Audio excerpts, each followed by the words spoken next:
নেতৃত্বে কেবল নীতিতে নয় বরং বাস্তব কর্মকাণ্ডেও প্রতিফলিত হতে হবে। প্রতিটি নাগরিক যদি পরিচ্ছন্ন জ্বালানির এই অভিযাত্রায় অংশ নেয়, তবে বাংলাদেশ ইনশাআল্লাহ খুব দ্রুতই একটি সবুজ এবং টেকসই উন্নয়নের মডেল রাষ্ট্রে পরিণত হতে পারে। আজকে আমরা এমন একটা উদ্যোগের উদ্ভাবন করছি যা শুধু একটি বিদ্যুৎ উৎপাদনের উদ্যোগই নয়, বরং এটা বাংলাদেশের টেকসই ভবিষ্যতের একটি প্রতীক। জাতীয় সংসদ ভবনে 1 মেগাওয়াট রুফটপ সৌর বিদ্যুৎ ব্যবস্থার উদ্বোধনের মাধ্যমে আমার মনে হয় একটা বার্তা বোধহয় আমরা স্পষ্টভাবে দিতে পারবো। সেটি হচ্ছে বাংলাদেশ পরিচ্ছন্ন জ্বালানি, সবুজ অর্থনীতি এবং আত্মনির্ভরশীল শক্তি ব্যবস্থার পথে ধীরে ধীরে দৃঢ়ভাবে এগিয়ে যাচ্ছে।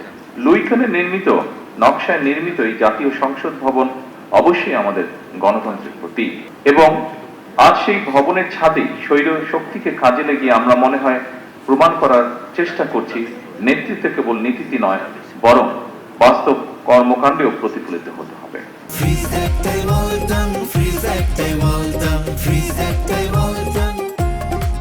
উপস্থিতিবৃন্দ, বাংলাদেশ আর জ্বালানি খাতে স্বনির্ভরতা অর্জন করতে চেষ্টা করছে।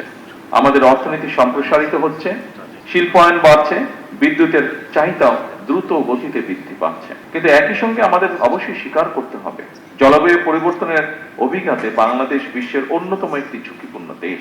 সমুদ্র পৃষ্ঠের উচ্চতা বৃদ্ধি, অনিয়মিত বর্ষণ, ঘূর্ণিঝড় এবং নদী ভাঙন এসব আমাদের প্রতিদিনের বাস্তবতা, এবং সে কারণেই টেকসই জ্বালানির পথে অগ্রসর হওয়া এখন আর শুধু পরিবেশগত দায়বদ্ধতা নয়, বরং এটি আমাদের অর্থনীতি এবং জাতীয় নিরাপত্তার অপরিহার্য একটি অংশ। উপস্থিতিবৃন্দ, সৌরশক্তি সেই সম্ভাবনার সবচেয়ে উজ্জ্বল দিক। আমাদের বাংলাদেশে প্রতিদিন গড়ে প্রতি বর্গ কিলোমিটারে 4.5 থেকে 5 কিলোওয়াট ঘন্টা সৌর বিকিরণ পায়। আমাদের অসংখ্য ছাদ, শিল্প এলাকা, খোলা জমি এবং উপকূলীয় অঞ্চল নবায়নযোগ্য জ্বালানির বিশাল সম্ভাবনা ধারণ করে আছে। গত 1 দশকে বিশ্বব্যাপী সৌর বিদ্যুতের উৎপাদন ব্যাপকভাবে হ্রাস পেয়েছে। ফলে সৌরশক্তি এখন কেবল পরিবেশ বান্ধব নয়, অর্থনৈতিকভাবে অত্যন্ত কার্যকর একটি সমাধান। আজকের এই প্রকল্প সেই বৃহত্তর যাত্রারই অংশ। আমি দৃঢ়ভাবে বিশ্বাস করি জাতীয় সংসদ ভবনের এই উদ্যোগ দেশের সকল সরকারি এবং বেসরকারি প্রতিষ্ঠানকে অনুপ্রাণিত করবে।